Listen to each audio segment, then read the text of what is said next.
Hello, my name is Dr. Cyndi Burnett, Director of Possibilities for Creativity and Education.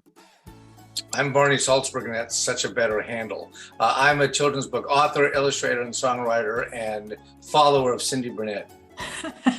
So today is our final Creativity Family Fun Summer Mission, number 6. And this one I decided to bring one of my favorite people in the world, children's book author Barney Saltzberg, to do with us. So Barney, are you ready?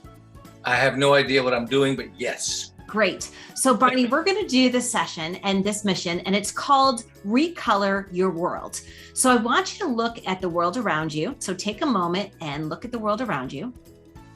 Yeah. And I want you to select either an item or a wall that you can see right from your seat.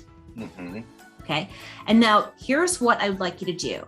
I would love for you to first sketch out what you're drawing. So if you want to draw one of those guitars in your background, you could do that.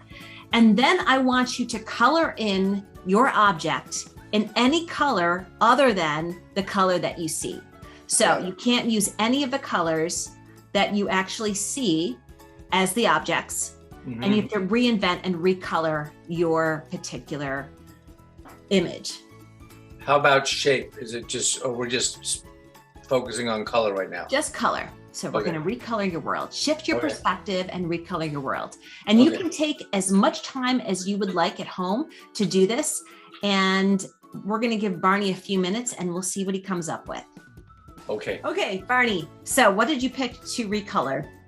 I picked, I think you can see it. There's a blue guitar back there. Mm-hmm. And I've always been attracted to the color blue, and that's just like a really cool guitar because it's got an old hubcap in it, and I just think it's a neat art piece in addition to something I love playing.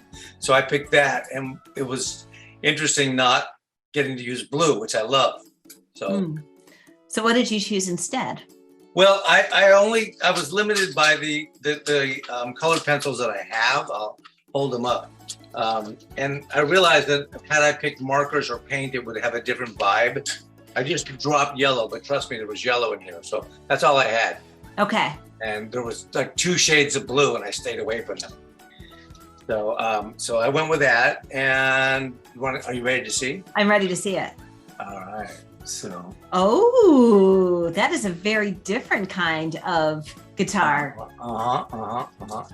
So yeah, it's multicolored. I could have done it a solid color purple because that was blue, but I just thought, why not take advantage of having multiple colors and see what I could do. So this falls under my theory that we've talked about before, thinking with my hands. I didn't plan this out. I just started to kind of doodle with colors to see what happened and decided to try doing a patchwork of them rather than a solid. So that's my guitar. I'd like to have that one too. I love that patchwork, Barney. And I wonder if you did all of your guitars, how different they would look if you had them in all different colors. So I challenge you to do that for later on. Oh, I like that idea. Yeah. And also a different color wall, because I think you have a yellow wall from what I remember, right? It looks yellow. Every wall's different color in here though. So maybe you could, in your imaginary recoloring your world, you can make it a blue. Yeah, what I would do is take a picture of it on my iPad and paint it there. Ooh, sounds fun. I'll do that for you. All right, thank you. And maybe we'll use that as our thumbnail to entice all of you to try it yourself. Now, why do you think it's important, Barney, to recolor your world? Why would we have this activity? I think, no pressure, just think of this on the spot here. I think it's sort of an interesting exercise in choice. You know, the ability to kind of rethink something like, well, what if it was different? And I've never sat here in my studio going, boy, I wish I could paint that guitar. I mean, it never even occurred to me. So to be given a direction to start thinking about something I've never thought about before is kind of like open to a million possibilities. So I like that. Exactly. So that was our goal in this activity, is to really push beyond our boundaries and to explore possibilities, even though these are everyday items that we're looking at and things that are part of our world. But what if they were a different color? What if the sky was purple? And what if the sun was green? And what if the trees in our backyard were yellow? And what would happen if things were different colors? And how would that shape the way we view the world? So it's just fun to play with those possibilities. Absolutely. There's a wonderful book called What the Cat Saw. Mm-hmm. And it shows you all these different animals. Maybe that might not be the right title, but what a bee, the colors look like to a bee versus a bat versus a worm versus a human. And we sort of take it for granted that our spectrum is everyone's spectrum, but even within people, sort of colorblind people, we have different ways of experiencing it. And you can't ever really know what another person, even if you said we both agreed on something being red in your mind or your brain might be completely different.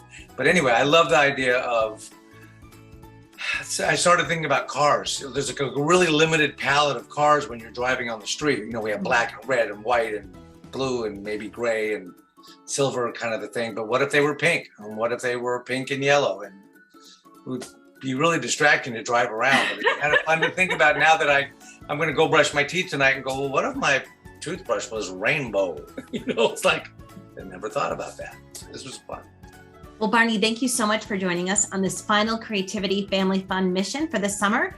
And hopefully we'll see you back in the fall for some more creativity ideas and tips and warm-ups and activities. And thank you so much for joining us. If you like this video, give us a thumbs up and subscribe to our station. Thanks for having me. All right.